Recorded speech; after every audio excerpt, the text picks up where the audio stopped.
Por favor, daros la bienvenida en nombre de la Hermandad Nacional de la División Azul y de la Fundación División Azul a esta presentación del libro. Es uno de los actos más que solemos hacer, aparte de los que venís normalmente a visitar el museo, los que venís a compartir una cerveza en nuestra cantina o a comprar en el bazar.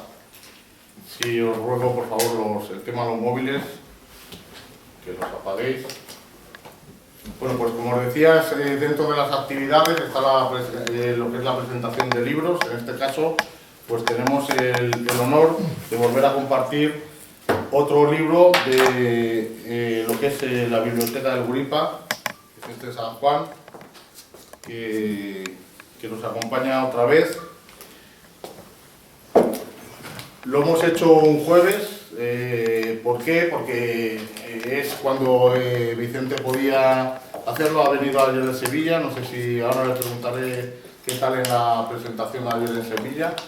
Imagino que bien, con los camaradas de allí. Y bueno, pues estamos un poco, como siempre digo yo, en familia, cosa que se agradece. No es que se agradece, no es que queramos ser más, pero bueno, lo que somos, los que estamos. Ya está, ha coincidido hoy con otro acto, una presentación de la editorial Actas, que no estaba programada, pero ha coincidido, y luego pues aparte un funeral de doña Carmen. Entonces hay varios de los que habituales nuestros que bueno, pues ellos deciden. No se puede estar en misa y repicando, como ha dicho bien hace un rato Vicente. Y nada, pues vamos a dejar ya lo que voy a entrar al prólogo, diario de campaña de un médico de batallón, autor José Luis Cáceres García de Viedma. Hay una introducción y nota de Carlos Caballero Jurado y el prólogo de Juan Manuel Collado Galán, que imagino que estuvo ayer en Sevilla. Claro, él es el médico que publicó el libro Bajo el fuego y sobre la nieve, que es un monográfico extenso, editó Actas sobre la División Azul, el aspecto médico-sanitario. Entonces, como él es una referencia dentro del mundo de la bibliografía divisionaria sobre el aspecto médico-militar de la sanidad militar de la División Azul, él hizo una parte del libro que es la introducción a la práctica médica divisionaria, cómo actuaban los médicos, sobre todo los de primera línea, los que estaban cerca de la trinchera. Bien, pues yo antes que nada agradeceros a Alfonso, a la Hermandad de Madrid, que a vosotros que habéis venido aquí esta tarde de jueves para compartir conmigo esta presentación de un libro, de una nueva edición de la Biblioteca del Guripa. Quería hablaros tres cosas de la Biblioteca del Guripa y luego explicaros un poco quién es José Luis García de Cáceres García de Viedma, y luego pues si queréis preguntar alguna cosa, porque todo no se puede contar o no me puedo acordar, o algo que me queráis. Aún ya tenéis el libro, podéis comentar el libro aquí o preguntarme algo sobre él.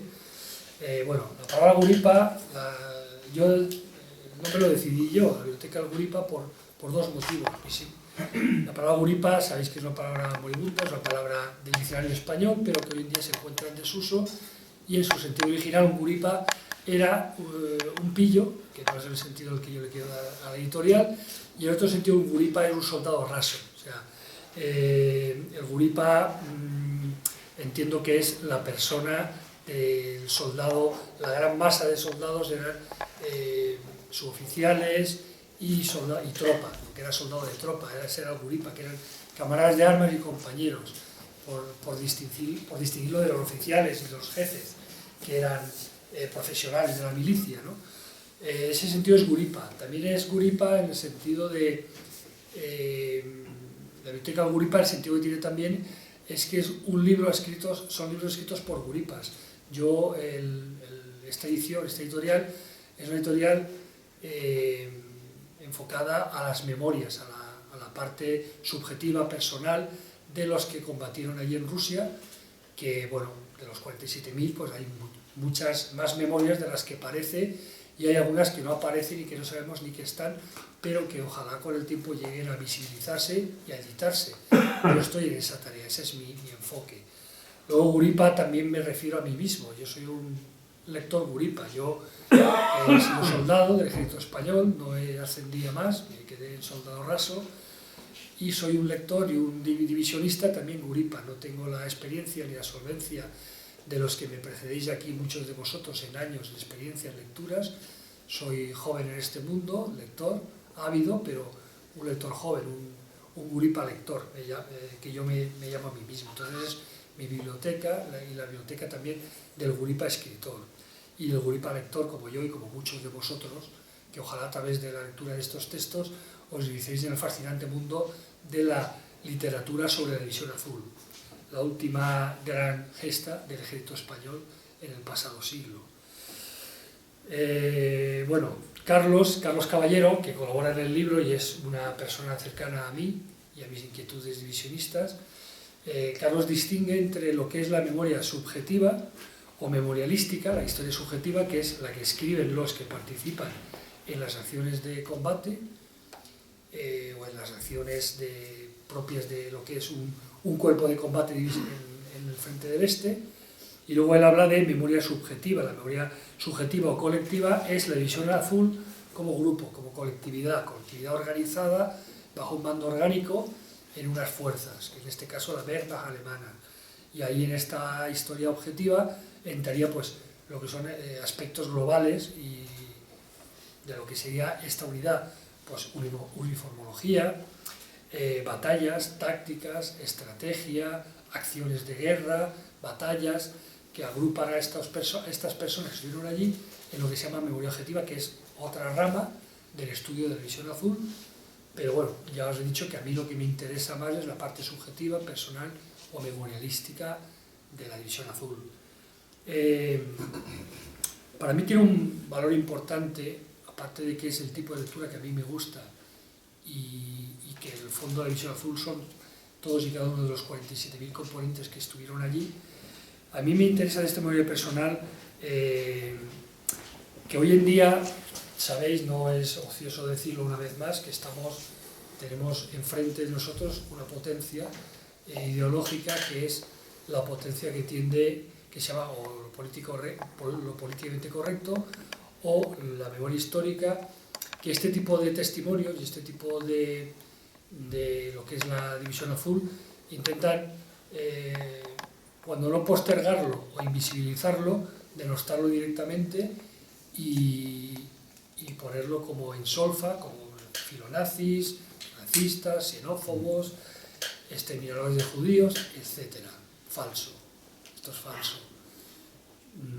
Yo he hablado con gente, por ejemplo, estos diarios son interesantes, y ahora veré por qué son interesantes, pero los libros que he leído, los libros que he editado, en ningún caso hablan de racismo, hablan de xenofobia, hablan de totalitarismo. Eran gente que fueron a luchar a un país donde imperaba en aquella época el comunismo, el totalitarismo comunista, y como españoles quisieron ir allí porque en muchos casos habían sufrido directamente el comunismo, tanto en zonas republicanas como Valencia, Madrid, Barcelona, Murcia, como gente que había combatido en el Ejército Nacional desde el primer momento, pero que seguían queriendo luchar contra el comunismo y perseverar en sus ideales de juventud y de guerra.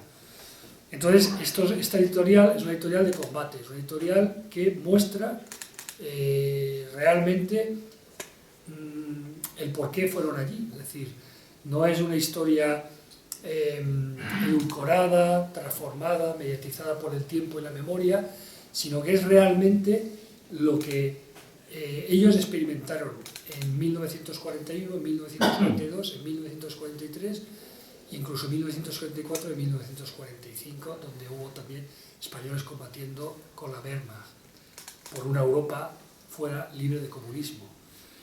Entonces, contra esta memoria histórica, contra esta políticamente correcto, yo levanto mi bandera, pequeña y minoritaria, pero la levanto en honor y coherentemente con aquellas personas que decidieron jugarse mucho más que el patrimonio, que es la vida y la única que tenían, luchar contra algo en lo que yo todavía sigo creyendo hoy en día, como es el totalitarismo comunista, que todavía existe, disfrazado de alguna manera con otros nombres, aunque bueno, este año todavía han tenido la cara dura algunos de ellos de reivindicar la Revolución Rusa, como si hubiera sido algo a reivindicar, ¿no? Contra esa gente lucharon ellos y contra esa gente, en la medida de sus posibilidades, lucha la Biblioteca del Guripa. Ya digo que es una editorial de combate.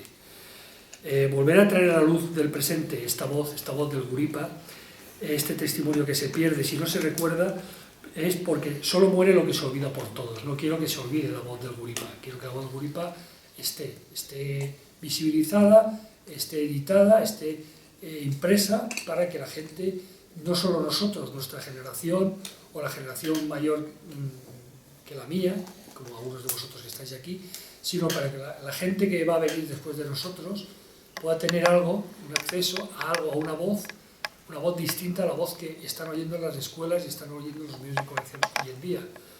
Si esa voz no se escucha, esa voz muere, la matamos con el olvido, que es lo que ellos pretenden, que los olvidemos o que los negativicemos y los insultemos. No estoy dispuesto a que eso suceda, y este es el origen final y fundacional de la Biblioteca del Guripa. Cada autor, la Biblioteca del Guripa lleva ya 5 libros, este es el 5º, cada autor es una perspectiva, y he procurado que en cada libro pues bueno, se vea una perspectiva desde el punto de vista de un arma. Hay un zapador, el primer libro fue sobre un zapador, zapadores de Krasnivor, el segundo fue un artillero, un observador de artillería, un artillero de trinchera, el tercer libro fue Tiempo de milicia en Posac, un falangista que fue con 28 años allí, dejando todos sus cargos y sus prebendas en España para acompañar a la gente joven de su demarcación y acompañarnos en la batalla después de haber luchado por la guerra civil. O sea, no era una persona que fue que lo compraron, un mercenario, nada. Era un idealista que fue con 28 años a combatir en su segunda guerra. Tampoco era una persona que hizo carrera militar, fue de soldado y volvió de soldado. El 4º libro trae al presente la memoria de los españoles que fueron cautivos en Rusia y volvieron en el Semiramis, en el año 54, con lo cual es la forma que tengo de celebrar el centenario de la Revolución Rusa, explicando a los españoles de hoy y del mañana cómo era la Rusia comunista, el paraíso de los trabajadores, que no era ni paraíso ni nada que se le pareciera.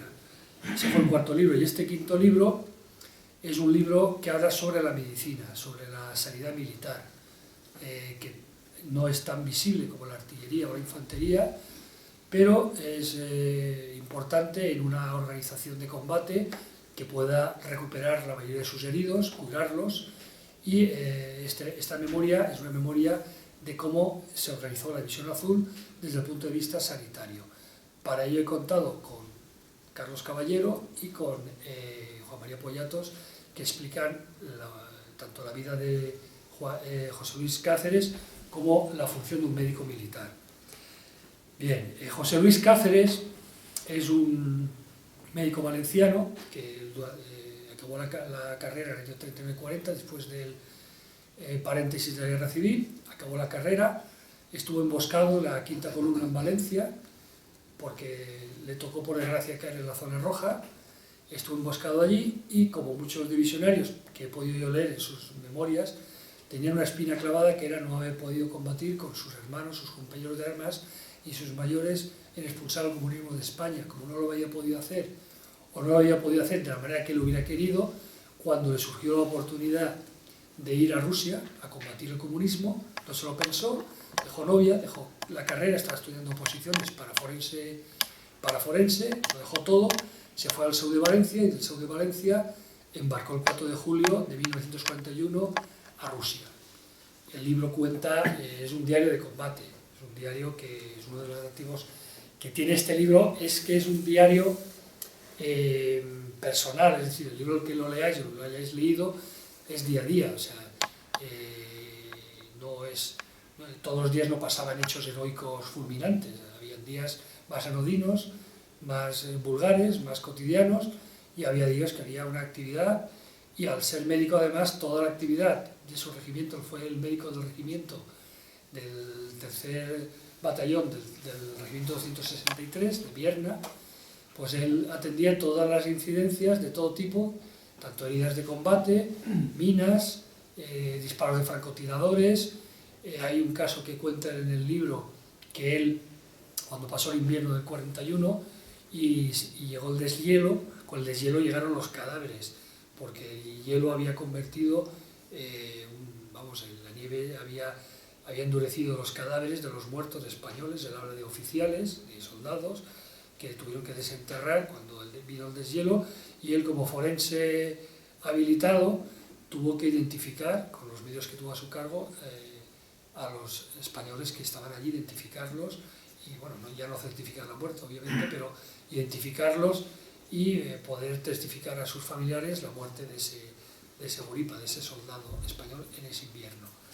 Entonces, esta panoplia de actividades es una panoplia que desarrolla un médico de primera línea, o lo que se llama un médico, lo que llama José Luis, Juanma Poyato, lo que él habla del médico de primera línea, que aparte, bueno, de espionamiento, enfermedades de todo tipo que os podéis imaginar, de insectos, la malaria. Él cuenta que los españoles, los alemanes eran muy estrictos con la ropa, y entonces cuando vinieron los mosquitos en los pantanos en febrero, marzo, abril, los españoles iban con una especie de mosquiteras que les cubrían la cara para no tener enfermedades de la malaria o de la tisis o de lo que fuera, y sin embargo los médicos españoles decidieron dotar a los soldados de esas protecciones anti-mosquitos para que no tuvieran más infecciones de las que pudieran evitar. Todo esto se cuenta en el libro, o sea, no es un libro de... Aunque es un libro, hay acciones de guerra, porque no hay que dejar de lado que José Luis Cáceres, el 31 de julio de 1942, él combatió, los que conocéis la División Azul, que muchos de vosotros conocéis mejor que yo, él en la 263 estuvo en la zona de Teremets, en la zona de Nilitkino, y entonces allí hubo lo que se llama la Bolsa del Volhov, y hubo una serie de batallas en la zona de Teremets, la posición del Dedo. Él estuvo allí, y tan estuvo allí que tuvo que en un momento dado, al estar en el hospitalillo donde él dirigía las intervenciones y las primeras curas y la clasificación de heridos, él tuvo que combatir armas contra las tropas rusas que se infiltraron en esa posición del frente del Dedo, y él contribuyó con su equipo de ayudantes, pilló a todos los que pudo, en la brigada, llegó a brigada militar, y él combatió, y de hecho le dieron la Cruz de Hierro de segunda clase, lo hirieron gravemente, y ese fue su fin como médico militar, porque lo repatriaron a hospitales de retaguardia, y de ahí volvió a España a finales de septiembre del 42. O sea, es un médico que tiene la cualidad de médico, pero también tiene la cualidad de combatiente, como médico de primera línea. José Luis Cáceres, a mí me han preguntado en internet, me han preguntado un poco el personaje.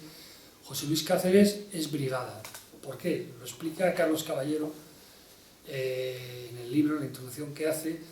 Los alemanes no querían que los médicos de batallón fueran oficiales. El ejército español, para ser oficial médico tenías que hacer una carrera militar, o sea, no sé exactamente cómo se llama, pero como una carrera militar, o ser médico militar, no, me imagino que era una oposición, en fin, tenía que ser oficial médico. Él no quería hacer carrera militar, él le ofrecieron volver a España, habilitarse como médico militar, oficial militar, para volver otra vez al frente como médico de batallón. Él no quiso, y como lo llevaron a una especie de acuerdo tácito entre los hermanos españoles para darle el máximo grado dentro de que no fuera oficial, por eso se quedó en brigada, pero porque José Luis Cáceres no quiso hacer carrera militar. Él tenía muy claro que cuando él volviera a España, él quería ser médico de base, o sea, porque era José Luis Cáceres, un falangista, camisa negra, con otros que fueron a la División Azul, o muchos que fueron a la División Azul. Entonces José Luis Cáceres, Carlos lo cuenta esto muy bien en la introducción biográfica a lo que es José Luis Cáceres. Solo voy a leer este pequeño texto.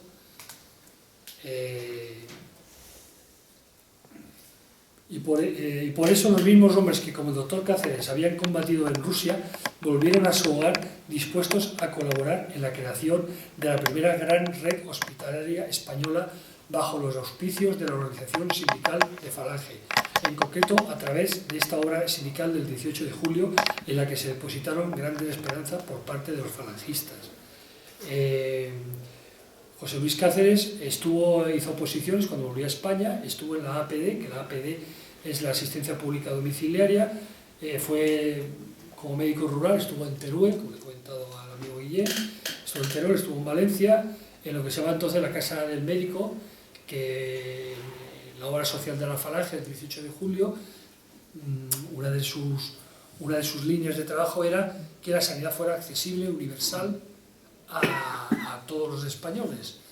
Y entonces José Luis Cáceres no quiso hacer carrera hospitalaria, ni quiso ser médico especialista, ni quiso aprovecharse sus contactos a la Resto de la División Azul para ser un jerarca de la administración sanitaria española, sino que él, como médico de pueblo, estuvo en la Casa de Higiene Rural, ahí en Teruel, en Valencia, hasta que pudo volver a España, se integró en la Seguridad Social y nunca más y nunca menos fue más que un médico de base, un médico que, como cuando era el médico del regimiento, pues atendía a todos, atendía a oficiales, sargentos, soldados, a todos por igual. Yo lo comparo conocéis la historia de militar de Roma, hay un tribuno romano, se llama Lucio Quincio Cincinato, ¿sí? Que de ahí viene el nombre de Cincinnati, la ciudad estadounidense, que era una persona que tenía un talento militar, un carisma militar, pero era agricultor, y cuando hubo un caso en la República Romana en la que tuvo que dejar el arado, le reclamaron en la República, lo hicieron tribuno militar, lo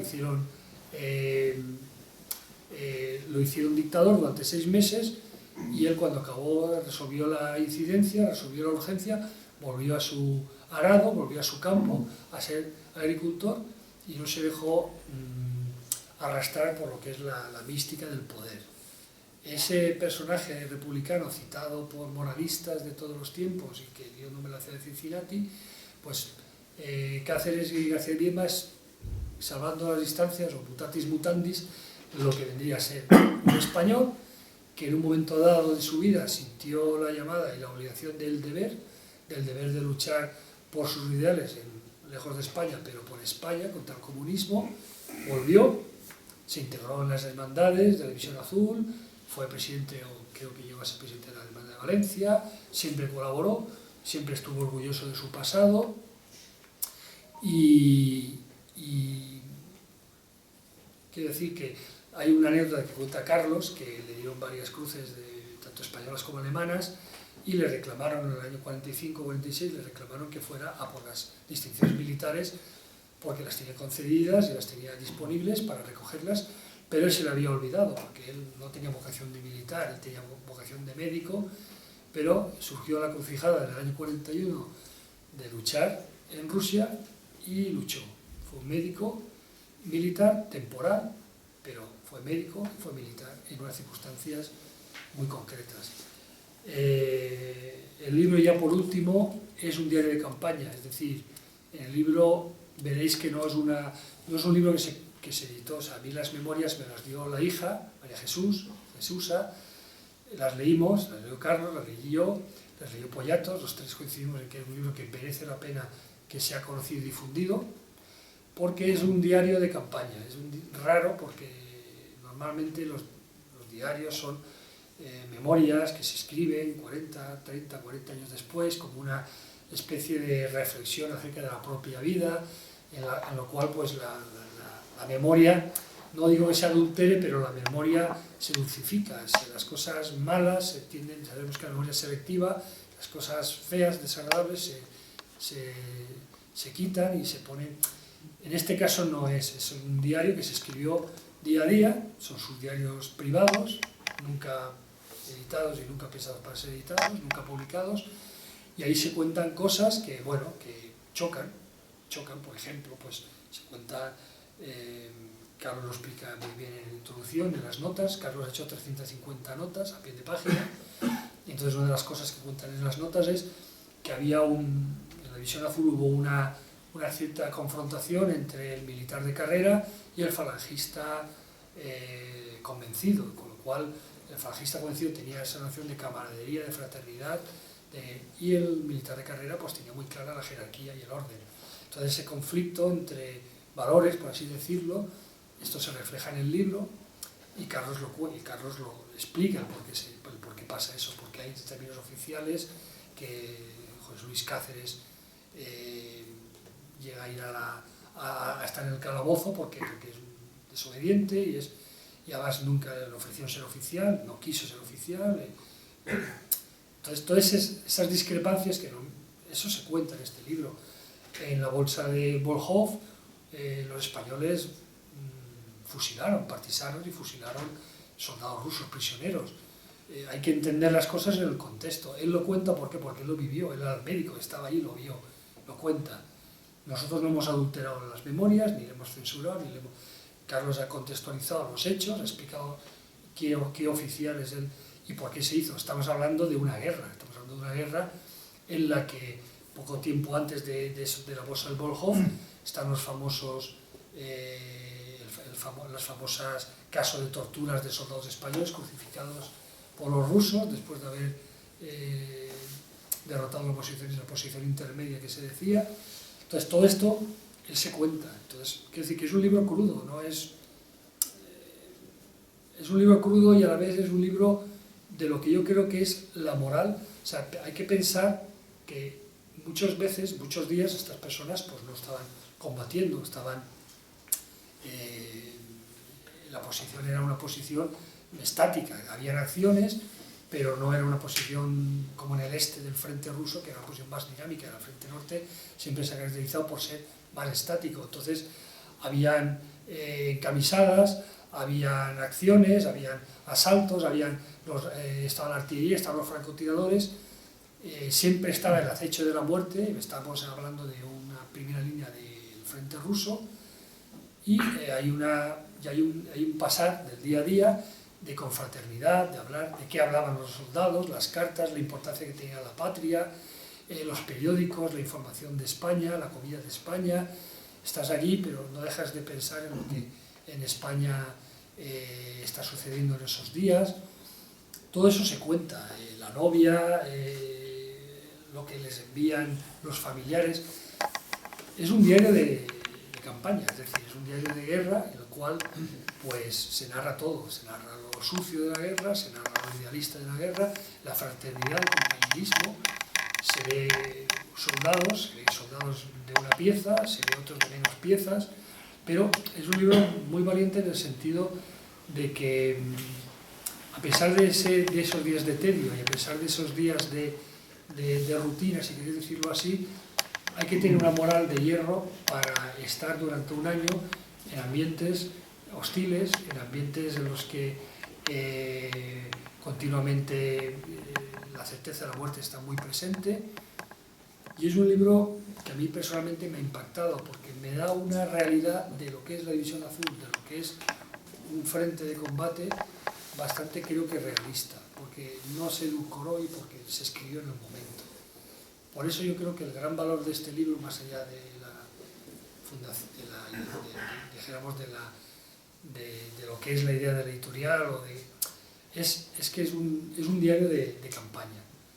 Y tampoco quiero alargarme mucho más, quiero que me preguntéis o que me digáis cosas que yo sí puedo responder, o Alfonso aquí a mi lado también.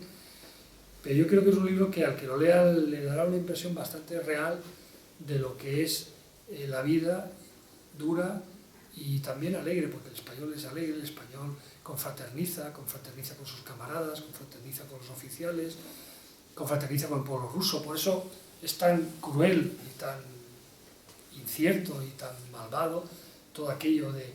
Tú haces libros de nazis. Pues Luis Cáceres García Villena no era un nazi. Era una persona, que ya os he dicho por qué fue allí. Él curaba niños, él continuamente en el libro cuenta pues, que no solo sanaba españoles o alemanes, sanaba también niños, sanaba personas de Rusia que venían con problemas de fracturas, erupción de fracturas, de heridas. Él los trataba, él era médico y como médico tenía que tratar tanto a alemanes, españoles, pero también a rusos. O sea, es una guerra cruel, es una guerra seguramente la campaña más dura de la historia militar del mundo, pero dentro de esa guerra pues también habían esos momentos de alegría y esos momentos de confraternización y esa sana vocación militar de ayudar tanto a los españoles como al pueblo ruso. No hay que confundir al pueblo ruso con el comunismo. El comunismo lo sufrieron también, el pueblo ruso también lo sufrió antes, durante y después de la presencia de allí de la División Azul. Y eso es lo que se cuenta en ese libro, y eso es también lo que se contó en el libro de Españoles de Gulag de Stalin, que las primeras víctimas de Stalin fueron los propios rusos. Y no tengo nada más que decir, porque también me interesaría que vosotros, si queréis contar algo, preguntarme algo, decirme algo del libro, seguramente diría cosas que a lo mejor se me olvidan en esta presentación del libro. Así que por mi parte no tengo nada más que decir en principio. Si queréis preguntarme algo, alguno de vosotros. Yo, bueno, agradecerle a Vicente sus palabras. Efectivamente, yo me considero un guripa más. Para eso están los historiadores y los escritores.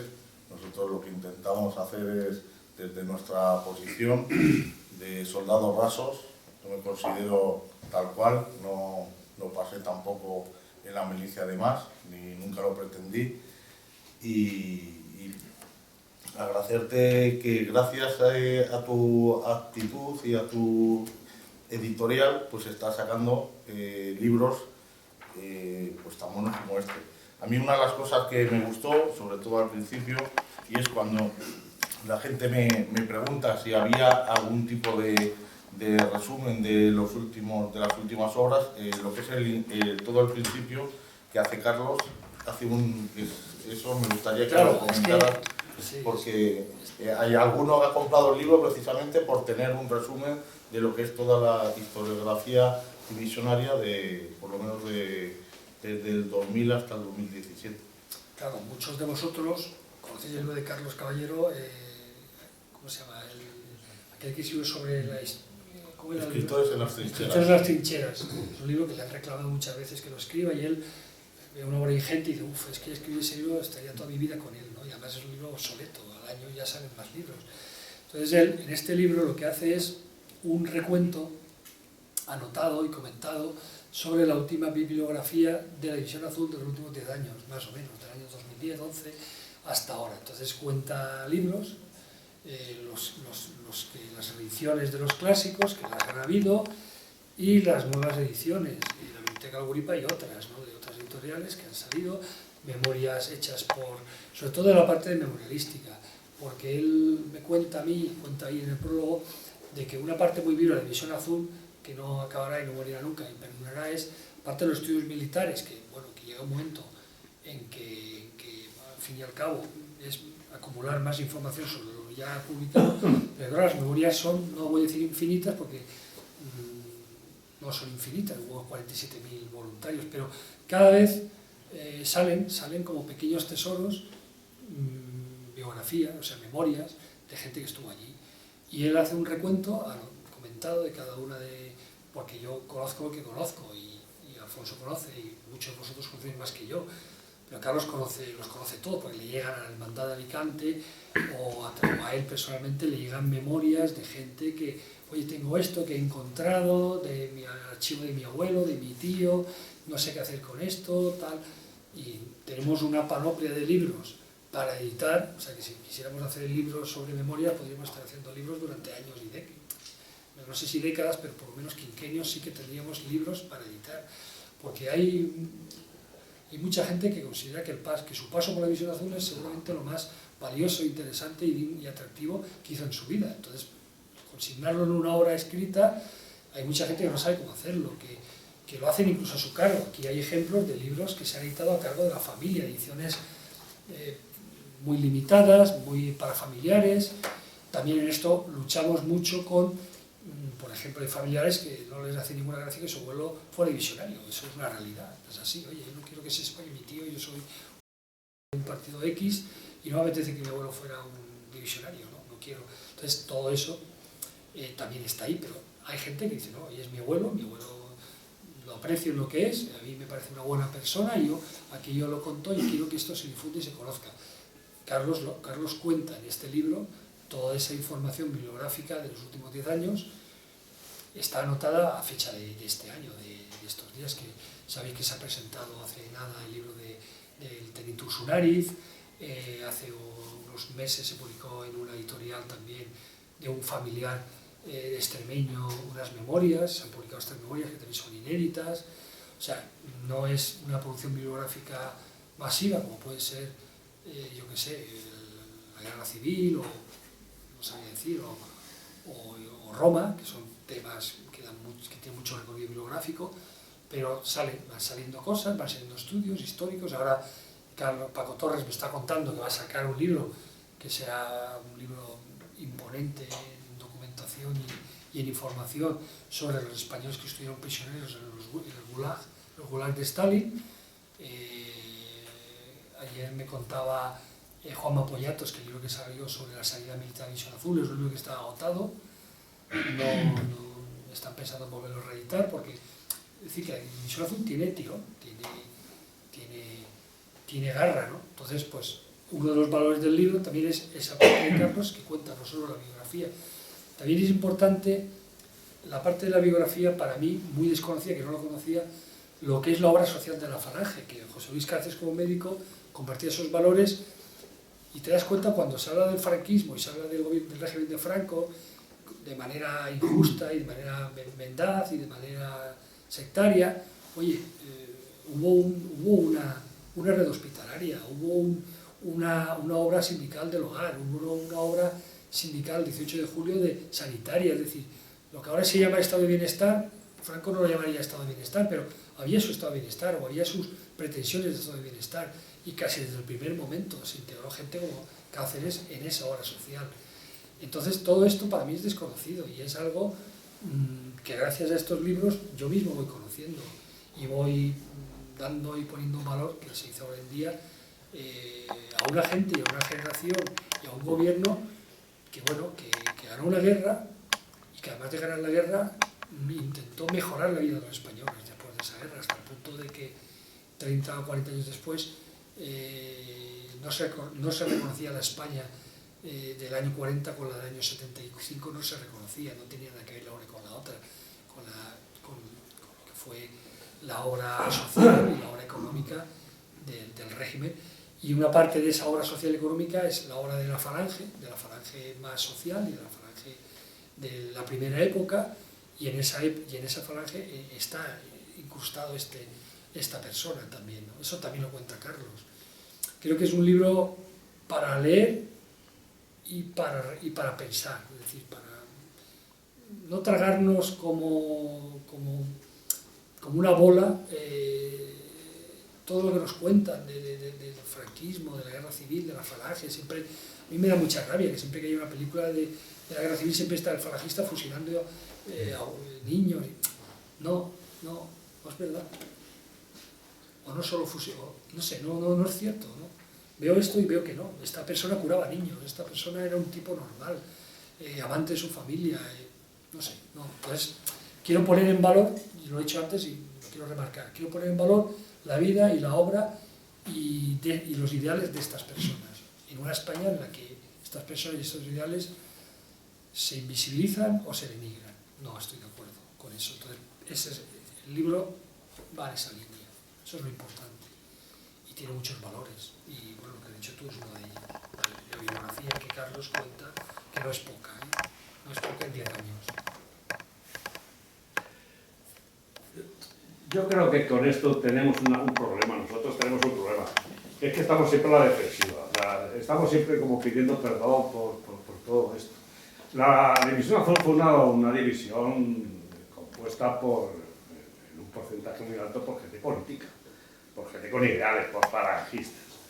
Hombre, y estos falangistas, desde luego, muy amantes de la democracia no eran, tampoco, ni del comunismo. Era la época, en los años 40, en los cuales una juventud que estaba integrada en el SEU, que estaba integrada en el Frente de Juventudes en muchos casos, o excombatiente, pero desde luego gente muy inteligente y muy buena y muy sabiente de la época. Por eso precisamente la proliferación de libros que se han escrito sobre la División Azul, que seguirán escribiendo sobre la División Azul, ¿no? La División Azul fue una división que, o sea, una unidad que, bueno, lo dicen, no es una cosa que yo los traigo ni propiamente, ¿no? Sino salido de muchos libros, ¿no?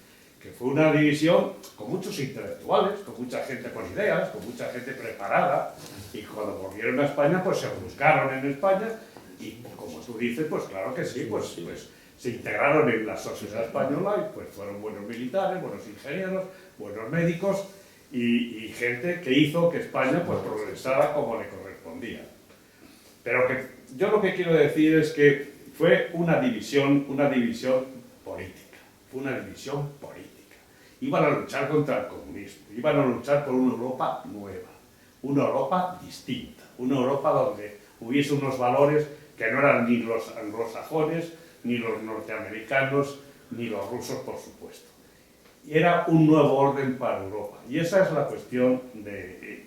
Y todo lo que sea desvirtuar de que no es que se ayudaron los rusos porque los españoles no eran racistas. Los españoles eran racistas en la época aquella y a los rusos les mirarían como les mirasen, porque el español en cada momento pues es hijo de su época y de sus circunstancias. Y ahora intentar edulcorar el carácter español de los años 40, pues eso es hacer una hipótesis que bueno, oye, buenista y acertada en algunos momentos, pero no ese es el caso, ¿eh?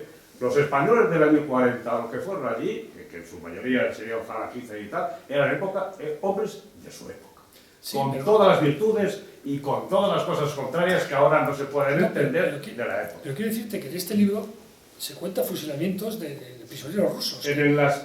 Ahora se presenta, hoy en Actas, se presenta un libro.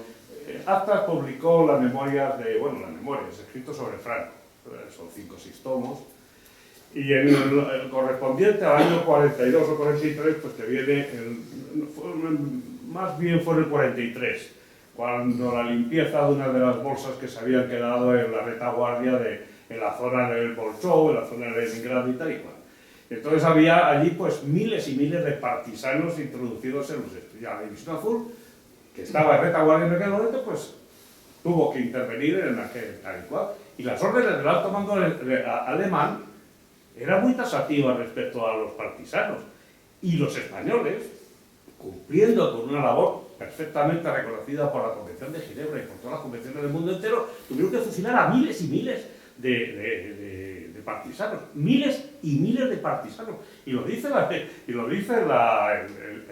libro este, que son de la documentación propia de Franco, ¿entiendes? O sea, que no son inventos de Nuremberg ni nada por el estilo. Y los españoles se tuvieron que cargar pues miles de partisanos, pero pues eso, porque la guerra es así, o sea, no es que nos guste más o menos, es así. A ver, y se mata y ya yo he dicho que aquí en este libro se cuenta... Pero no 4, no a miles, a miles.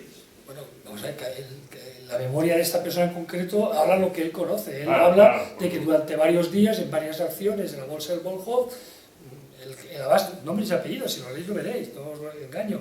Y no lo hemos censurado, ni lo hemos cortado, no, lo hemos puesto tal cual. El capitán tal y el teniente tal ordenaron fusilar a tal y tal y tal y tal, y ya está, y lo cuenta. Pues no me pasó por esas cosas, que nos da como pero es que... Se fusilaba a tíos, claro, se fusilaba a tíos. Pero lo único, claro, porque la guerra es así. Pero igual que este hombre cuenta eso, que es bastante, a ojos vista de hoy en día, desagradable de contar, lo cuenta, porque ya digo que es un diario que no está pensado para ser editado, sino que son sus notas de él, personales que él tomaba como médico todos los días. Pero luego también a él aparece en el botiquín o en la hospitalía, aparece una matrioshka rusa con su nieta que tiene apendicitis y tiene locura. Es decir, que una cosa no quita la otra. O sea, una cosa es una persona emboscada o un soldado que 2 días antes se hacía el muerto para matar a uno que iba a socorrerlo y tal, y lo mataba, entonces estuvo endurecido. Primero matabas y luego preguntabas, que eso es una acción de guerra, porque es una guerra, no es el circo de televisión española, es la guerra.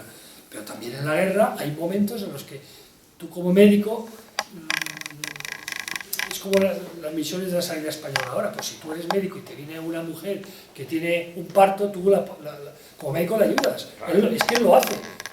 Porque él, hombre, quiero decir que lo que yo lo veo en este libro y en otros libros es el racismo nazi, es decir, esto de que cogieras a una persona porque, no sé, yo no lo veo, o sea, no. Es que no lo contó, no, es que este libro lo escribió para él. Si él lo hubiera, a lo mejor si hubiera escrito 40 años después con todo lo que se supo de Auschwitz y tal, a lo mejor he dicho, uy, esto lo aparco, ¿no? Se lo escribió para él, y en eso que escribió para él no sale nada de eso. Por él no lo vio.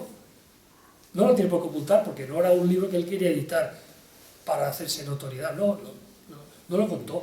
Y si a lo mejor a este hombre y a otros como él, o a muchos españoles que hemos conocido, nos hubieran dicho, tienes que fusilar a 10.000 mujeres y niños, y pues lo hubieran hecho, no lo hubieran hecho, se hubieran retirado del frente, lo hubieran, no sé. De hecho, no hay ningún español inculpado en eso. Y eso no es buenismo, eso es realidad. Vamos a ver, hubo acciones de guerra, aquí lo cuentan como acciones de guerra. Pero también hubo acciones de benevolencia sanitaria, por así decirlo. Pero lo que sí que es verdad, lo que dices tú, lo que estoy de acuerdo contigo, es que sí, que tenemos una posición como a la defensiva, como si fuéramos los malos. Yo creo que, a mí cuando me dicen, es que Jimeno Los Santos dijo una vez una cosa que me dio mucho que pensar, dice, cuanto más veamos películas de nazis, menos veremos películas de comunistas. ¿Por qué siempre hay películas de nazis, miles de películas de nazis, y nunca hay películas del Gulag de Stalin? Ganó la guerra, y el que gana la guerra... Pero es injusto. Dicta sus cosas y ya está. ¿Pero qué me vas a decir? ¿Que Stalin era un buen tipo? ¿Que Stalin era un personaje bondadoso? No, ni Churchill tampoco, pero oye, ahora se está haciendo una película de Churchill, todo el mundo irá a verlo y quedará como un tío que fue un criminal que tenía que haber sido fusilado al amanecer, pues como tantos otros, ¿no? Como Truman y como todos estos, pues claro. Porque la guerra es así, la vida es así, y la humanidad es como es, no es... Hay que inventarse Sí, cosas pero graves, que pues. haces mucho hincapié en unas cosas, pero para oscurecer otras. El comunismo, seguramente, para mí es la ideología más nefasta del siglo XX. Para mí. Entonces, pues, gente que fue a luchar contra el comunismo, para mí tiene un valor, porque estaban en el bando correcto. Si en lugar de haber sido Hitler, hubiera sido, no sé, Mussolini, pues el que hubiera invadido Rusia, pues hubiera ido con Mussolini. O sea, no eran que eran hitlerianos, eran españoles que luchaban contra el comunismo. Eso es lo que yo pienso, ¿no? Después de lo que he leído. Si ¿aún queréis decir alguna pregunta? Totalmente. ¿Eh? Pues estoy totalmente de acuerdo. Se va a luchar contra el comunismo. O sea, Claro, que fue Hitler el que atacó a Stalin. pues si hubiera sido lo que tú dices, Mussolini o San Fermín. O Ceausescu. Ceausescu no atacó eso. Pero no sé, pero no hay... Como empezaron los franceses, los daneses, los noruegos, los flamencos, toda la gente que fue para allá. Sí. Pues nada, si no tenéis nada que preguntarme o algo así decirme, sí, pregunta. Quería decir que, aunque la idea fue luchar contra el comunismo y que no era por adhesión al nacionalsocialismo, sí que algunos divisionarios escribieron a favor de Hitler, admirando a Hitler y a los locos del nacionalsocialismo. Bueno, sí, me imagino que sí, claro. No, y además hay que pensar también que en aquella época, yo he hablado con divisionarios, ¿no? Y en aquella época la Wehrmacht había invadido Francia, había invadido Noruega, había invadido Dinamarca, había invadido Bélgica, Holanda, habían derrotado a Francia en un mes, habían conquistado Yugoslavia, Grecia. Entonces, la Wehrmacht en aquella época tenía un prestigio, un pedigrí. De hecho, yo he leído literatura divisionaria en la cual decían, oye, tenemos ganas de ir allí porque estos van a conquistar Rusia en un mes y no queremos quedarnos sin entrar en Moscú con los rusos, con los alemanes, ¿no? Porque en aquella época la Wehrmacht era el arma, había muchos españoles que eran germanófilos, no solo se los uñas, muchos. Entonces, porque la Wehrmacht en aquella época era el referente, incluso muchos aliados siempre dijeron, incluso cuando acabó la guerra, que el soldado alemán era el soldado más duro, tenaz y combativo, y vamos, y hay que pensar que duraron, desde Hitler le declaró la guerra a los aliados a Estados Unidos en el 41 y aguantó todo el 42, todo el 43, todo el 44 y la mitad del 45 luchando contra Rusia, contra Alemania, contra Rusia, contra Inglaterra, contra Estados Unidos, con todo el poderío militar, económico que tenían y humano que tenían todos esos países, y aguantó 3 años. Nadie más que los alemanes hubieran podido aguantar 3 años, ¿no? Ahora, a mí el nazismo como ideología no me atrae el falangismo, me atrae el anticomunismo, pero el nazismo, pues Carlos Caballero y hemos hablado mucho de esto, y él dice, es que si Hitler hubiera, en lugar de haber invadido Rusia y haber arrasado toda Rusia, se hubiera liado con los bielorrusos, con los ucranianos, con los letones, con los lituanos y tal, pues seguramente hubiera ganado la guerra, hubiera acabado la guerra mucho antes, hubiera tenido países satélites como Ucrania, como Bielorrusia, como los países bálticos, como Finlandia y tal, y no hubiera tenido, y hubiera llegado hasta los Urales y hubiera tenido el petróleo. Pero claro, no pasó eso. Arrasaron Rusia por motivos racistas y nada. Entonces, pues, perdieron la guerra. Yo no sé. Es que, ¿qué hubiera pasado si hubiera hecho otra cosa? Pues no lo sé. Si Franco hubiera sido mujer, pues no hubiera sido comandante de la bandera de la Legión. Es que es muy difícil saber. Yo estoy tratando de hacer un libro sobre la división azul y encontré una cosa que cuando menos me ha resultado curiosa.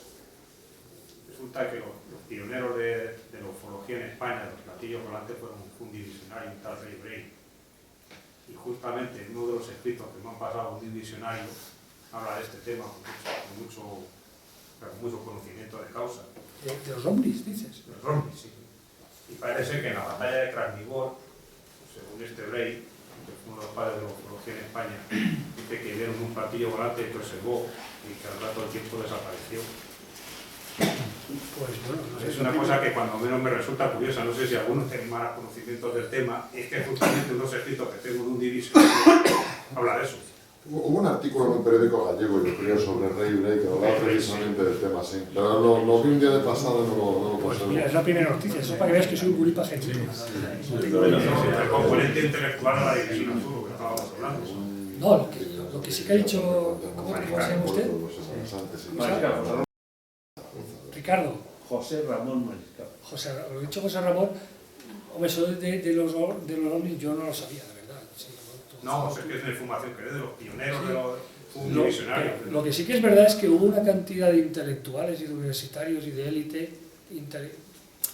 muy rara, o sea, yo creo que, no sé si en cualquier, lo ha dicho él, el señor Mariscal lo ha dicho, que hay muchos escritos porque hubo mucha gente culta, que dices, hostia, pues no, cuando dicen, son mercenarios, son gente como escoria social, habría de todo, cuanto 7.000 hay para lo mejor y para lo mejor, pero hay una cantidad extraordinaria de gente universitaria. Este es médico, pero hay ingenieros, hay, no sé, hay militares de carrera, no sé,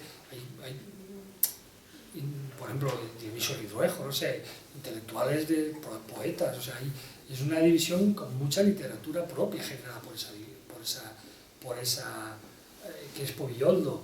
Hay mucha gente, eso a mí siempre me ha atraído mucho, ¿por qué? O sea, no, cuando la denigran y tal, dices, ya, pero tanta gente culta y tanta gente que tenía muchas cosas que perder se fue allí. Los del SEU que ha hablado José Ramón, ¿no?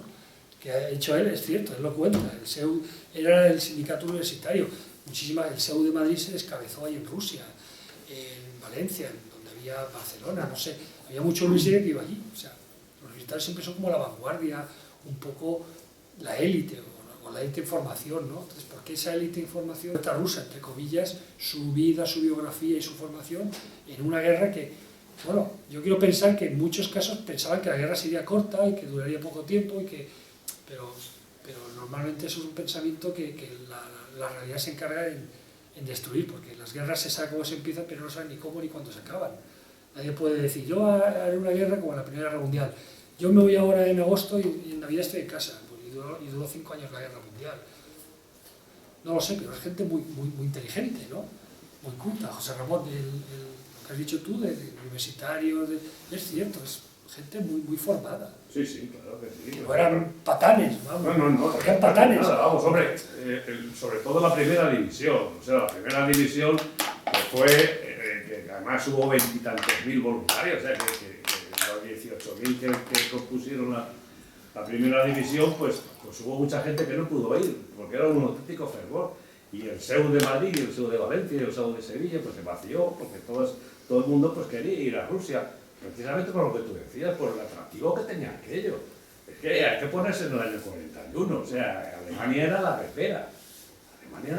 Probablemente sería pues, el país más importante, o sea, de ese momento del mundo. Alemania era la leche, y el ejército alemán era la perfección absoluta, o sea, era una maquinaria magnífica. ¿Cómo no se va a apuntar una persona que tenga ciertas luces a eso? Un militar de carrera, que en los 42 y 43, cuando empiezan a venir los palos y las cosas, pues hombre, probablemente ya, pues allí hubo que cubrir los batallones de relevo, pues ya con gente, ya, bueno, civiles, militares, gente que salía de la legión, en fin, completar los batallones de reemplazo, pues con gente ya de más bajo nivel.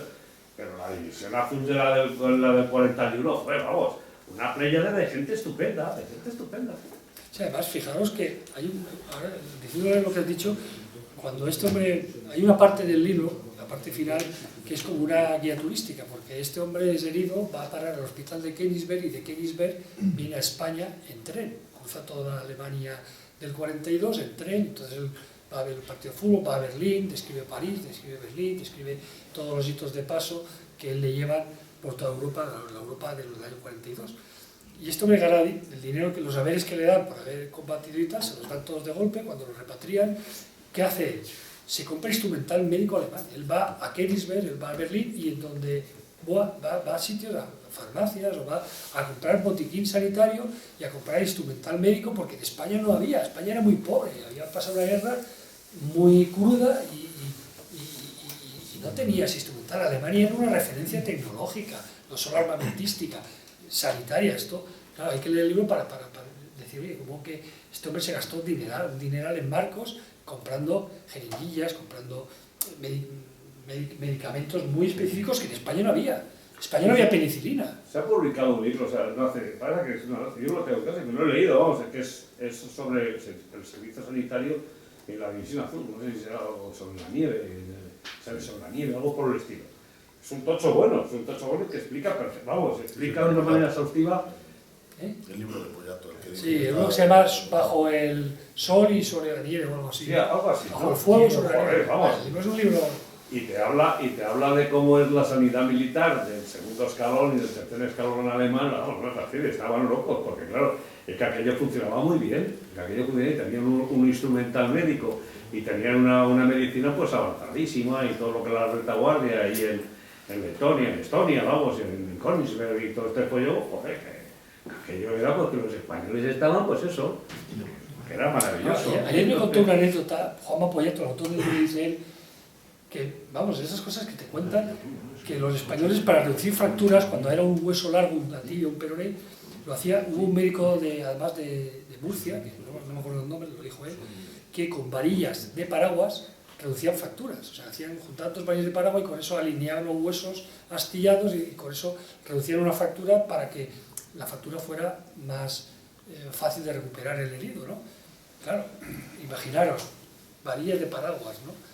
Y va a Alemania y se encuentra que hay como una especie de hierro, o sea, no sé, claro, es como para un soldado español, para un militar de carrera, para un intelectual, pues Alemania era una referencia ideológica, pero también militar, porque los militares alemanes, todo el mundo en España, el nodo y tal, ¿qué veías? Veías carros de combate, no Tigers y tal, porque no era la época, pero veías carros y los españoles todavía eran hipomóviles, y luego se llevaron el gran chasco de su vida cuando fueron allí a Comno, no sé dónde, el sitio aquí, tuvieron que andar 400 kilómetros andando porque era una... Y los carros, y los carros no, y los camiones y tal. Y dice, bueno, es que los camiones son para la listandarte y para tal y para cual, porque no, Alemania tienen 90 y pico divisiones, todas no son... Claro, se quedaron un gran chasco porque ellos pensaban que iban a ir allí en camiones y tal, cuando en España era todo a puro huevo, saltando por las montañas y con la manta aquella cuartelera al hombro y tal. Entonces, claro, la División Azul, luego con el tiempo ya vieron que aquello pues fue para atrás, pero en muchos casos fue lo que dices tú, la admiración por la Wehrmacht, por la tecnología alemana, pero también, y bueno, había también gente que para ellos era una aventura, irse a un español, irse a Vilna, que es como, hoy en día yo no he ido a Vilna, no sé qué se me ha perdido en Vilna, pero para un niño de Extremadura irse a Vilna o de Soria o de Alicante, irse a Vilna, era una aventura gigante, y aparte que era como un espíritu el esprit de Poc. Entonces yo conocía casos y decía, oye, ¿tú por qué? Dice, pues porque yo era amigo, mis amigos éramos falangistas, y en España funciona mucho lo de aquí no hay huevos, y si iban todos mis amigos yo no iba a oír. Pues no, yo iba también porque si no me iba a ser el hambre de mis amigos de toda la vida.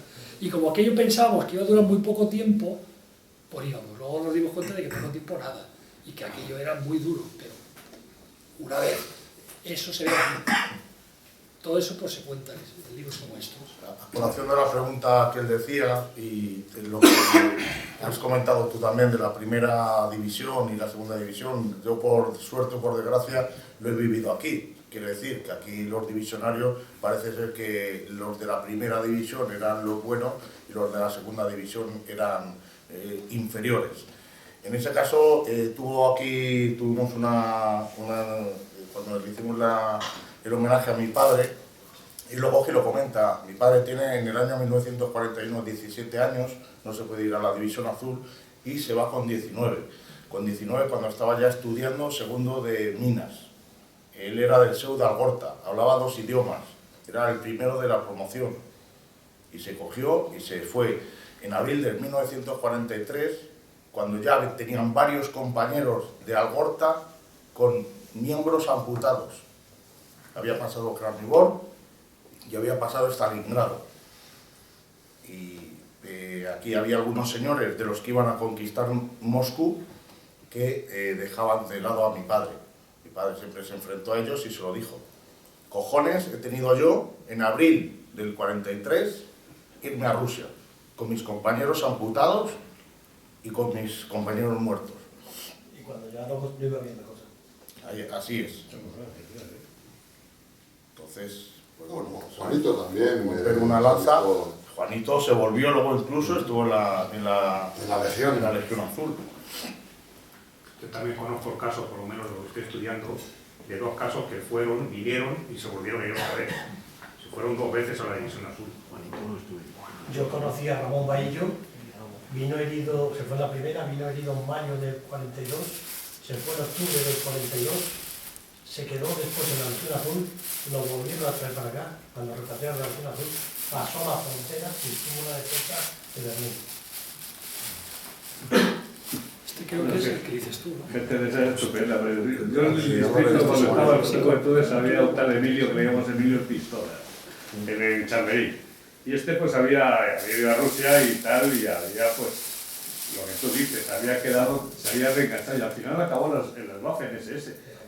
Pero además en una unidad de estas chungas, luchando por Croacia, ¿sabes? Y por Eslovenia, ¿sabes? O sea, Tenemos al hijo de Jorge Mayoral. Y se tuvo que venir por Italia en un convento, no sé qué, unas historias que tenía esa gente. Hablé con el texto, él se tuvo que entregar, se tuvo que esconder de aquí, porque lo ocuparon dejaron entrar a los rusos y se entregó a los americanos.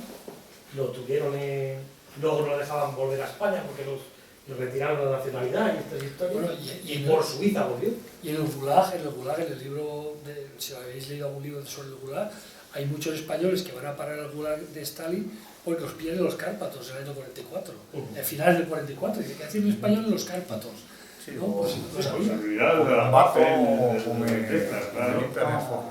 Sí, pero bueno, esos también serían gente muy especial. Porque, no sé.